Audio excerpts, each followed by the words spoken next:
Hello students, स्वागत है आपका। आज हम इंग्लिश लिटरेचर के एक बड़े ही इंटरेस्टिंग, थोड़ा कॉम्प्लेक्स टॉपिक को समझेंगे, मेटाफिजिकल पोएट्री।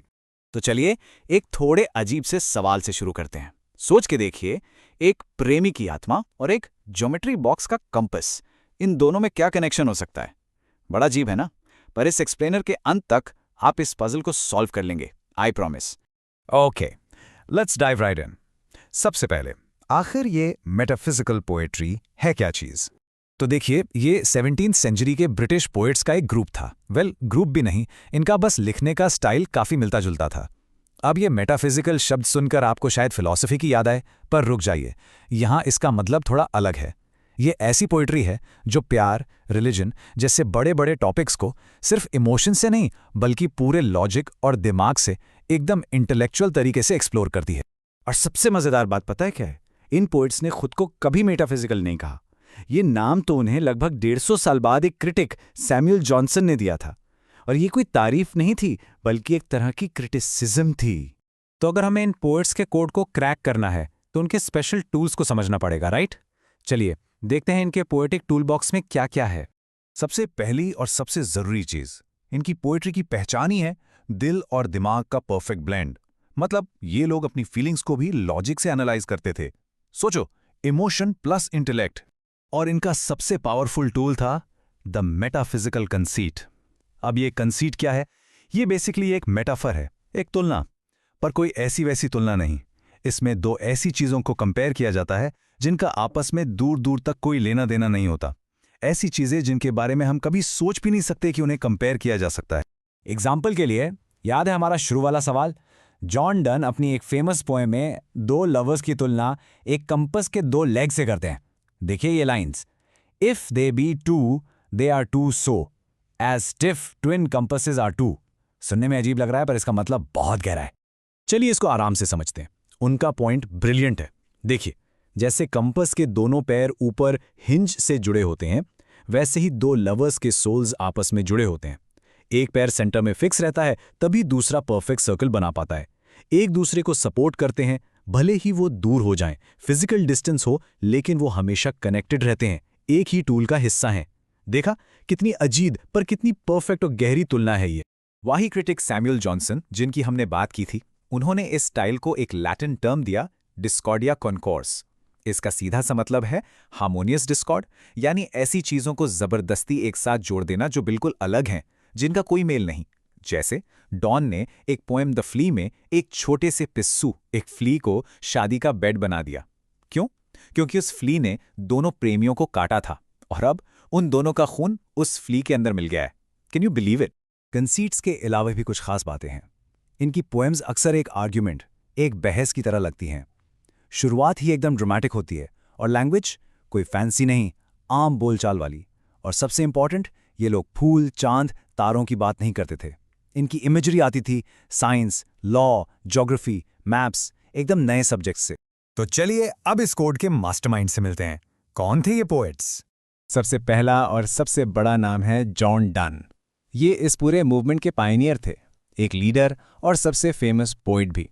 डन की लाइफ भी बड़ी इंटरेस्टिंग है। इसके दो अलग अलग फेज थे। पहले जवानी में जैक डन, अ वाइल्ड यंग पोएट जो पैशनेट और थोड़े सिनिकल लव पोएम्स लिखते थे। और फिर बाद में डॉक्टर डन, जब वो सेंट पॉल्स कैथीड्रल के डीन बन गए और उन्होंने बहुत ही गहरी रिलीजियस पोएम्स और सॉनेट्स लिखे। एक ही इंसान के दो रूप। फिर आते हैं जॉर्ज हर्बर्ट। ये ज्यादातर अपनी रिलीजियस डिवोशनल पोएट्री के लिए जाने जाते हैं और इनकी एक स्पेशल टेक्निक थी जिसे कहते हैं पैटर्न पोएट्री। इसमें कविता का शेप ही उसके सब्जेक्ट जैसा होता था। जैसे उनकी एक फेमस पोएम है ईस्टर विंग्स, जो सच में पेज पर पंखों के शेप में लिखी गई है। Amazing, right? नेक्स्ट है एंड्रू मार्वेल। इनकी सबसे फेमस पोएम है टू हिज कॉय मिस्ट्रेस। ये कार्पे डियम पोएम का एक परफेक्ट एग्जाम्पल है। कार्पे डियम का मतलब है सीज द डे, यानी हर पल को जियो। और मार्वेल ने इस सिंपल सी फीलिंग को एक पूरे लॉजिकल आर्ग्यूमेंट के फॉर्म में पेश किया है। फिर से वही इमोशन और इंटेलेक्ट का कम। ओके, तो हमने पोएट्स और उनके टूल्स को तो देख लिया, पर ये लोग इन टूल्स का इस्तेमाल करके किन चीजों के बारे में लिखते थे? चलिए इनके कोर थीम्स को देखते हैं। तो इनकी पोएम्स में कुछ थीम्स बार बार आते हैं। पहला, अ फिजिकल और स्पिरिचुअल दुनिया का मिलन, दोनों को अलग नहीं एक साथ देखा जाता है। फिर जैसा हमने देखा, कार्पे डियम, टाइम भाग रहा है, इसीलिए हर पल को जीना जरूरी है। इसके साथ साथ एक गहरी रिलीजियस एंग्जाइटी भी दिखती है, मौत का डर और गॉड के साथ एक पर्सनल कनेक्शन बनाने की तड़प, और आखिर में माइक्रोकॉज्म और मैक्रोकॉज्म का आइडिया कि एक इंसान या एक कमरा भी पूरी दुनिया का छोटा रूप हो सकता है। वेल, इस पोएटिक स्टाइल की स्टोरी में भी काफी ट्विस्ट्स एंड टर्न्स हैं। हमेशा से ये इतना पॉपुलर नहीं था। चलिए इसकी जर्नी, इसके उतार चढ़ाव को देखते हैं। देखिए 17वीं सेंचुरी में जब ये पोएट्स लिख रहे थे तब तो ये काफ़ी पॉपुलर थे, लेकिन फिर आया 18वीं सेंचुरी और इनकी खूब आलोचना हुई। क्रिटिक्स लाइक ड्राइडन और जॉनसन ने इनको बिल्कुल पसंद नहीं किया। काफ़ी टाइम तक इनको भुला दिया गया और फिर 20वीं सेंचुरी में एक नए मॉडर्न पोएट टी.एस. एलियट ने इनको रीडिस्कवर किया और इन्हें फिर से फेमस कर दिया। तो 18वीं सेंचुरी के क्रिटिक्स को प्रॉब्लम क्या थी? सैमुअल जॉनसन जैसे लोगों को लगता था कि इनकी पोएट्री में असली फीलिंग, असली इमोशन है ही नहीं। उन्हें लगता था कि ये बस अपनी नॉलेज, अपनी पढ़ाई लिखाई दिखाने के लिए इतनी कॉम्प्लिकेटेड बातें लिखते हैं। कंफ्यूजिंग और शो ऑफ, ये उनका वर्डिक्ट था। लेकिन फिर टी.एस. एलियट आए और उन्होंने कहा कि क्रिटिक्स गलत समझ रहे हैं। इनकी असली ताकत इनकी यूनिफाइड सेंसिबिलिटी है। ये क्या है? ये है थॉट और फीलिंग का एक हो जाना। एलियट ने कहा कि ये पोएट्स अपने थॉट को, अपने विचार को उतनी ही डायरेक्टली महसूस कर सकते थे जितनी डायरेक्टली आप एक गुलाब की खुशबू को महसूस करते हैं। सोचना और महसूस करना इनके लिए एक ही चीज थी।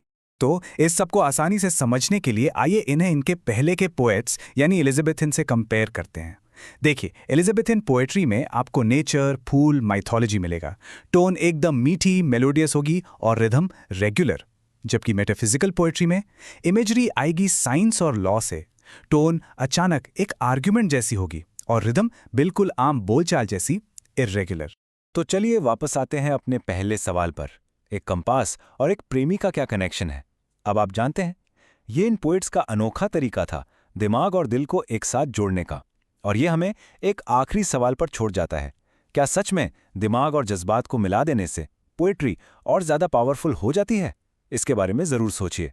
ऐसे ही और कंटेंट के लिए सब्सक्राइब करें। Thank you.